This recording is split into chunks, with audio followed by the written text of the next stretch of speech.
I think, you know what? In the mood of International Women's Month, folks, what are honor killings? Let's explore this topic because with the Middle East in the forefront, with the way that refugees in little boats are already making their way to the UK, it's not as though I'm blaming them. Their country's falling apart. They need to find somewhere to go. So they're like, hey, Western countries, I'm hearing that they're the ones who started this war, so let's just go flood the Western countries. And admittedly, ladies and gentlemen, Iranian women, they know this well. They know this cultural practice. Western women are soon to learn if Mamdani gets his way. This is a common practice in Southeast Asia, Africa, Middle Eastern homes. At its core, what is an honor killing? It's the homicide of a family member or a social group member by another one of its members due to the belief that the victim has brought some form of dishonor upon the family. This practice is most frequently directed at women and girls, though men can, occasionally be targets. It's admittedly rare. It is exceedingly rare that men are victims of this. The offense, it's often linked to perceived sexual impropriety, such as refusing to an arranged marriage, being the victim of a sexual assault, seeking a divorce, or simply dressing in the manner that's deemed inappropriate by the patriarchal standards that they have in those countries. The cultural justification, the justification for these actions is rooted really, really deeply within their culture. If you are not aware of this, it's so deeply so that they do not have formal laws against these sorts of things in most collectivist social code. In many of the cultures where this occurs, predominantly in parts of the Middle East, South Asia, and North Africa, a family's social standing and its face are considered the most valuable assets that they have. Admittedly, they don't have very much else. So, they have been taught that the behavior of the family females are the female members of the family. They are viewed as the primary barometer of that honor. When a woman violates a traditional norm, the shame is seen as a stain that affects the entirety of the kin group's ability to conduct business, marry off other children, or maintain the status that they've built up. In this distorted logic, the only way to wash away the shame and restore the family's standing in the community is through the blood of the perceived offender. These are more often than not the women and children of the family. If you don't believe me that this is a cultural practice, let's play a couple examples, why don't we? Shafilia Ahmed, a 17-year-old schoolgirl murdered by her own parents. Why? Because they thought she was becoming too westernized and were ashamed of her. I mean, I guess good reason by her parents. When her body was found early in 2004, Iftikhar and Farzana Ahmad played the part of the devastated parents. A picture of grief and innocence. They appealed for help. We just wish for somebody could tell us what happened to us. What happened to her. We've appealed to the public if anything has anything to come forward. But they knew exactly what had happened. They had killed Shafilia with their bare hands, using a plastic bag to suffocate her.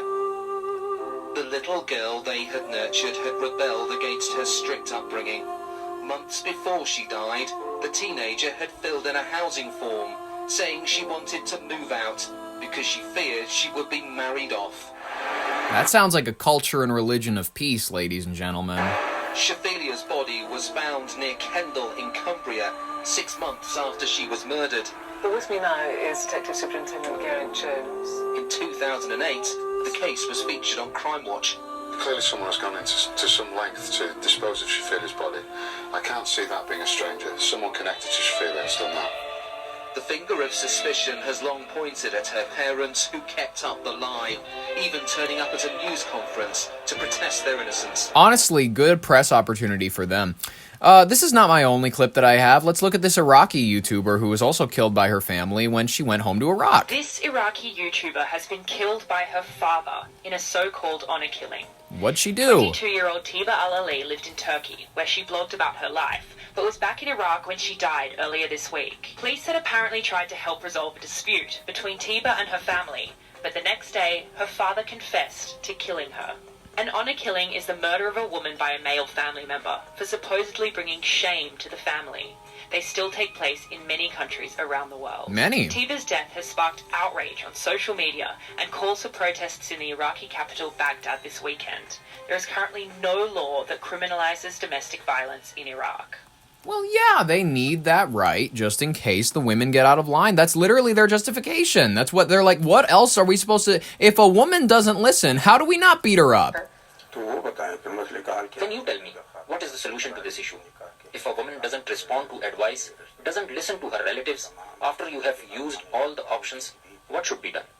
If a man doesn't fulfill his responsibility, what should a woman do? She can get divorced. First, she can involve someone from the family to resolve the issue. But in the end, if they feel they can't live together, she has the right to get a divorce. This particular recommendation has created a huge controversy within the Pakistani society. It's been reported in the international media. And I'm wondering that, seeing all of this, if you might change your mind. Society is not the media. They are two different things, and we will not reconsider the recommendations. This is according to the Quran. You cannot ask someone to reconsider the Quran. It is the Quran, ladies and gentlemen. It is the Quran. You cannot break through a people who are dedicated to a book more than anything else, ladies and gentlemen. This goes for the Christies. This goes for the Judies. This goes for the Muslims. This goes for all of them. They're all nuts in their own ways, ladies and gentlemen, because they all think they're children of Abraham. Migration and the export of this practice, if you don't know about it, as global migration has increased, cultural tensions have surfaced in the Western nations, including the United States, Canada, and the United Kingdom. This often manifests as a generational clash. While children of immigrants may assimilate into Western liberal values, pursuing independent dating lives or secular careers, the older generations, they may feel desperate, a need to protect their heritage from what they perceive as Western moral decay. When a young person's push for autonomy threatens the traditional hierarchy, some families resort to violence as a desperate attempt to reassert their control.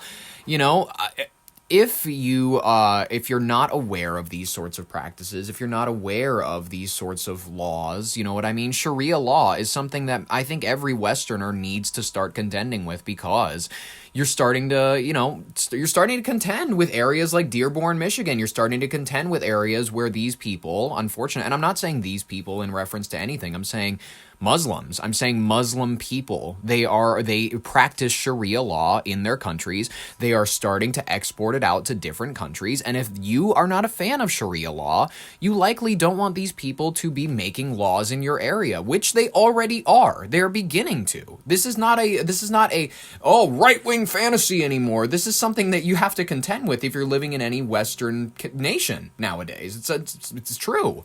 And if you're uncomfortable with Sharia law, if you're ill-informed about it, or if you're just told that you're supposed to believe in the idea that every person is good inherently because skin color doesn't matter, culture doesn't matter, all human beings can share the same planet regardless of borders, you know, there's no such thing as like a cultural clash that is inherently demeaning to you as just because of your gender. Just because you have a slit rather than a rod, many people believe you should not even leave the house. And Western women, when you confront them with these questions, don't usually like to contend with them. They like to go,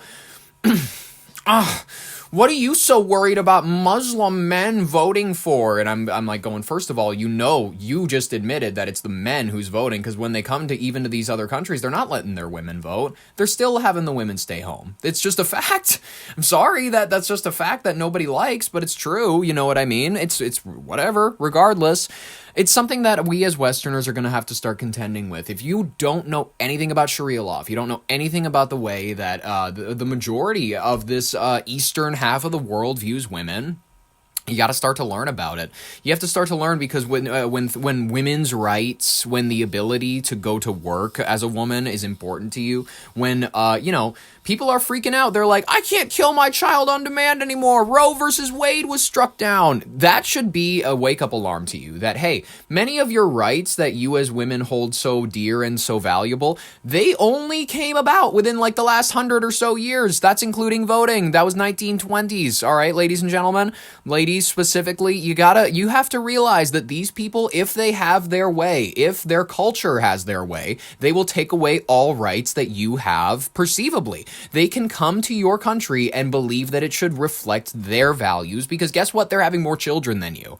That's just it. Hey, why do you care about the laws that this country has? Why do you care about whether or not we have Sharia law in a few years? You don't have any children. Sure, you're shut up, Nordic. You're some Norwegian guy. I'm an Arab from Lebanon and Saudi Arabia, and I'm having 8 kids. You have none. You just sit in your house and smoke weed all day. What do you care about politics? That will be the shifting perspective, because the people who have children set the agenda for the rest of society. That's just how it's worked and how it will always work. Ladies and gentlemen, if this conversation in general makes you uncomfy, it's truth, it's honesty, it's something that we all as the West need to start contending with, because it's truth, it's honesty, and it's something that we don't like to talk about, unfortunately, because it's uncomfortable, it makes you sound racist. But you have to acknowledge that it's not about race, it's about culture. It is about the inherent cultural differences that other parts of the world have. And what do I mean by cultural differences? Certain cultures believe that it's okay to eat other people. Certain cultures believe that it's okay to oppress an entire half of the species because they have a slit rather than a rod.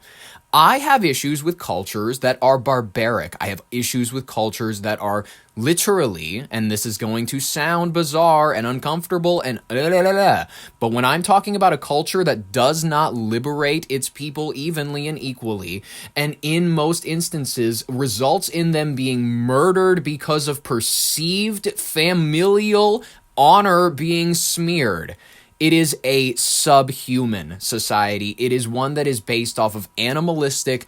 We are the apes that sit around the water hole. We have control over this water hole, and nobody, and they get mad at everybody. It's animalistic. It's ape-like. It is not anything that we need to be contending with as a culture. It's not anything we need to be importing en masse. It is a mentality that has fueled war, hatred, and division in that region for years. And I don't understand why, when we look at an area of the world that we can all collectively agree is a detonation. It is just an absolute shitfest of like people squabbling over where their country's borders are because, oh, so-and-so, my chicken shat here 500 years ago. That is the majority. Do you guys realize that America doesn't like to think about, like, they're like, oh, 60 years ago, that was forever ago. But in the Middle East, 3,000 years ago is like yesterday to them. And Western people just don't have this mentality. They just don't think this way. This includes Israel. This includes the Iranian regime. This includes the majority of these Eastern countries. It's unfortunate, but it's true that they do not think on the same scale that we all do. This is why China beats the shit out of us when it comes to their infrastructure. China is able to plan out 20 years in advance. Meanwhile, the United States can't manage to get an infrastructure bill passed. This is my point, is that Americans and the West thinks on a different scale than these countries do. Our minds are perceivably different. Do you know why this is? The entirety of the West has been built off of the idea that there is no God, we are God. This is trackable. Ever since the detonation of the first nuclear bomb, the attitude in the West has not been one of great reverence for the old. It has not been one for an appreciation for the past. It has not been a Renaissance era ever since we've blown up the nuclear bombs. It has been an era defined by we are gods. We make F-13s. We make spy planes. We make weapons that can wipe out entire countries. And unfortunately, this is a destiny that another country in history hasn't ever had. This is a once in a forever type of country situation. And naturally, we don't know where it's going to steer. We put different people in charge, and eventually they just throw over tinier little countries and whatnot.